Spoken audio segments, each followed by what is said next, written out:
ఓం శ్రీ సాయిరామ్. శ్రీమద్ భగవద్గీత 3వ అధ్యాయంలోని 14 మరియు 15 ఈ శ్లోకాల గురించి ఈరోజు తెలుసుకుందాం. సాయిరామ్. భగవానుడు ఇంత ముందు శ్లోకంలో యజ్ఞశేషాన్ని భుజించే వారికి ఎటువంటి కలిగే ఫలితానేమని చెప్పారు. మనకి సర్వ పాపల నుంచి ముక్తులవుతారని. అట్లా కాకుండా స్వార్థము కొరకు భుజించేటువంటి వారికి వారు పాపాన్ని పొందుతారని పాపరూపులు అవుతారని చెప్పారు. ఇక ఇప్పుడు మనం చెప్తున్నటువంటి శ్లోకంలో యజ్ఞము మహాపవిత్రమైనదని, పరమాత్మ కూడా దాని యందు సుప్రతిష్ఠులై వెలయుతుందని చెప్పబడుతున్నది. అన్నాద్భవంతి భూతాని పర్జన్యాదన్న సంభవ యజ్ఞాద్భవతి పర్జన్యో యజ్ఞ కర్మ సముద్భవ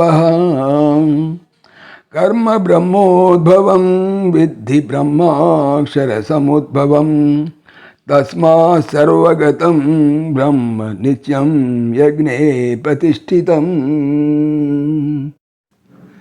అన్నాత్ అన్నము వలన, భూతాని ప్రాణులు, భవంతి కలుగుతున్నవి, పర్జన్యాత్ మేఘము వలన, అన్న సంభవ అన్నము కలుగుతున్నది, యజ్ఞాత్ యజ్ఞము వలన, పర్జన్య మేఘము, భవతి కలుగుతున్నది, యజ్ఞ యజ్ఞము, కర్మ సముద్భవ సత్కర్మాచరణం వలన కలుగుతున్నది, కర్మ అనగా సత్కర్మము, బ్రహ్మోద్భవం వేదము వల్ల కలుగుతున్నది, బ్రహ్మ వేదము, అక్షర సముద్భవం అక్షర పరమాత్మ వలన కలుగుతున్నది, తస్మాత్ అందువలన, సర్వగతం అంతటను వ్యాపించినటువంటి బ్రహ్మ బ్రహ్మము, నిత్యం ఎల్లప్పుడూ, యజ్ఞే యజ్ఞమునందు, ప్రతిష్ఠితం ఉంచబడిన దానిగా, విద్ధి ఇరుంగుము.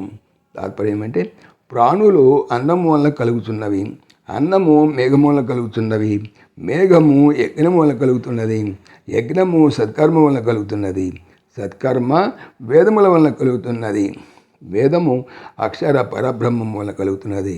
కాబట్టి సర్వవ్యాపకము బ్రహ్మము నిరంతరము యజ్ఞమునందు ప్రతిష్ఠింపబడిన దానిగా ఇరుంగుము. బ్రహ్మం వలన వేదము, వేదం వలన సత్కర్మ, సత్కర్మ వలన యజ్ఞము కలుగుతున్నాయి. ఈ కారణచేత యజ్ఞమునందు బ్రహ్మము సదా ప్రసిద్ధమై అలరుతున్నదని ఇక్కడ చెప్పుకుంటున్నాం.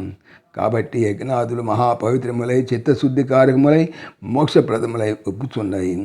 దైవ కార్యములు సామాన్యములని తలంచకూడదు. ఎందుకంటే వాటి యందు సాక్షాత్ వ్యాపక పరబ్రహ్మ సుప్రతిష్ఠితమై ఉన్నదని చెప్పి మనకు గీత ఉద్ఘోషిస్తుంది. కాబట్టి సర్వులు కూడా వాటిని ఆచరించి క్రమముగా చిత్తశుద్ధి ద్వారా బ్రహ్మ సాక్షాత్కారం పొంది బంధవిముక్తులు కావలసి ఉన్నారు. విశేషం. సాయిరామ్. ఓం దేవకీ నందనాయ విద్మహే వాసుదేవాయ ధీమహి తన్న కృష్ణ ప్రచోదయాత్. ఓం సర్వం శ్రీకృష్ణార్పణమస్తు. జై శ్రీకృష్ణ. జై జై శ్రీకృష్ణ. ఆత్మీయులకు మనవి, శ్రీకృష్ణ పరమాత్మ ఈ ఛానల్తో పాటుగా అనంత మహిమల శ్రీ సత్యసాయి అనేటువంటి మరొక యూట్యూబ్ ఛానల్ చేయిస్తున్నారు. దీనికి సంబంధించిన లింకు డిస్క్రిప్షన్లో చూడవచ్చు. జై శ్రీకృష్ణ. జై జై శ్రీకృష్ణ.